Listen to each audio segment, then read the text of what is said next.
भीख क्यों मांगता है? हाँ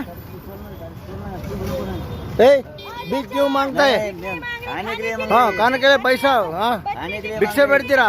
ಯಾವ ಊರಿ ನಿಮ್ದು? ಹಾಂ ನೋಡ್ಕೊಳ್ರಿ ಇಂಥವ್ರಲ್ಲ ಸರಿ ಇಲ್ಲ ಕಣ್ರಿ ಇವರು. ಹಾಂ ಸರಿ ಇಲ್ಲ, ಕಲ್ಗುಂಡಿದಂಗೆ ಇದೆಯಾ ಹಂಗೆ? ಹಾಂ ಕಲ್ಗುಂಡಿದೆ ಏನು ಖಾನೆ ಕೇಳಿ ಭಿಕ್ಷೆ ಬೇಡ್ತಾರ? ಏನು ಬಚ್ಚೆ ಕೇಳಿ ಕಲ್ಗುಂಡಿದ್ದಂಗೆ ಇದೆಯಾ ಹಂಗೆ? 4 ಕಾಳಿಗೆ ಹಾಕ್ತೀಯ ಹಂಗೆ? ಓಹೋ ಹಲೋ ಎಸ್ ನಮಸ್ಕಾರ, ನಾನು ಶಿವಮೊಗ್ಗ ವಿರೂಪಾಕ್ಷ ಮಾತನಾಡ್ತಾ ಇದ್ದೀನಿ. ಭಾಳ ದಿನಗಳಿಂದ ಇಂಥ ವ್ಯಕ್ತಿಗಳನ್ನೆಲ್ಲ ನೋಡ್ತಾ ಇದ್ದೀನಿ ನಾನು. ನೀವುಗಳು ಎಲ್ಲ ಇದ್ರ ಬಗ್ಗೆ ಗಮನವನ್ನು ಹರಿಸ್ಬೇಕು.